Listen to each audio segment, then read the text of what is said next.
Greek সভ্যতা আনুমানিক খ্রিস্টপূর্ব ৮০০ থেকে ৬০০ খ্রিস্টাব্দ পর্যন্ত সময়ে গ্রিসে এক উন্নত সংস্কৃতি ও সভ্যতার উত্থান ঘটে। প্রাথমিক যুগের গ্রিকগণ তাদের দেশকে গ্রিস অথবা হেলাস নামে অভিহিত করতেন। ইউরোপের মূল ভূখণ্ড থেকে ভূমধ্যসাগর পর্যন্ত বিস্তৃত এই উপদ্বীপটির আয়তন প্রায় ২৫,০০০ বর্গমাইল। প্রাচীনকালে গ্রিস এক দেশ হলেও এক রাষ্ট্র ছিল না। তখন এখানে অনেক স্বাধীন নগর রাষ্ট্র গড়ে ওঠে। ট্রয় যখন উন্নতির শিখরে, চারদিকে তখন গ্রিকদের রাজত্ব। বর্তমান তুরস্কের এক প্রান্তে অবস্থিত হিসারলিককে তৎকালীন ট্রয় নগরী বলে ধারণা করা হয়। গ্রিকদের ১২টি দেবদেবী ছিল। গ্রিকদের ফার্টিলিটি বা উর্বরতার দেবী বলা হয় আর্টেমিসকে। আফ্রোদিতি ছিলেন ভালোবাসা, রোমাঞ্চ এবং সৌন্দর্যের দেবী। প্রশ্ন উত্তর: ১. গ্রিকদের ফার্টিলিটির দেবী বলা হয় কাকে?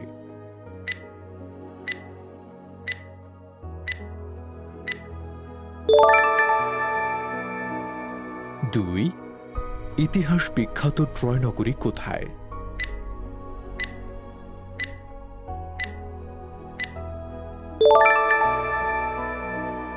৩. প্রাচীন গ্রিক সভ্যতা গড়ে উঠেছিল কোন সাগরকে কেন্দ্র করে?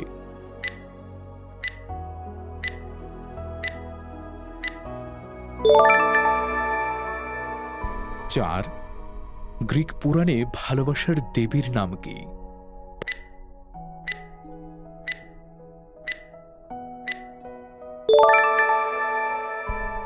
৫. নগর রাষ্ট্রের প্রচলন ছিল কোথায়?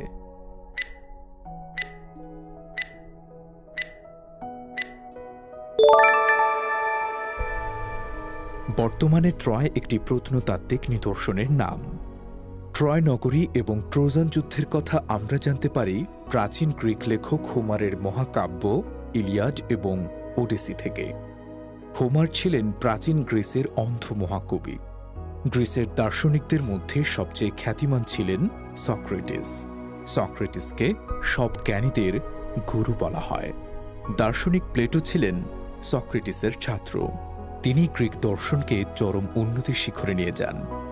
প্লেটো তার চিন্তাগুলো ধরে রাখেন দি রিপাবলিক নামক গ্রন্থ রচনার মাধ্যমে।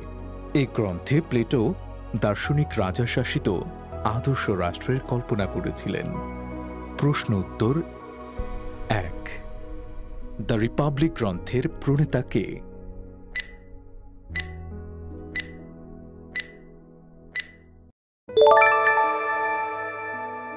২. প্রাচীন গ্রিসের অন্ধ মহাকবির নাম কি?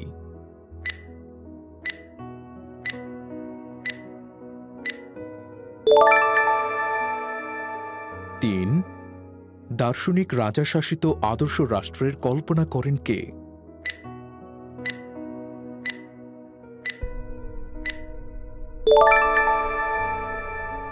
৪. হোমারের মহাকাব্যের নাম কি?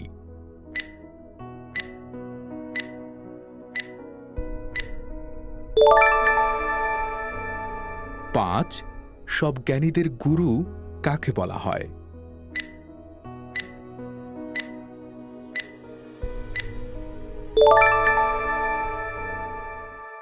আপনার পছন্দের সরকারি চাকরিতে মাত্র ১ মিনিটে আবেদন করতে প্রিমিয়াম আইডি তৈরি করুন অল জবসের অফিসিয়াল ওয়েবসাইট alljobs.teletalk.com.bd তে।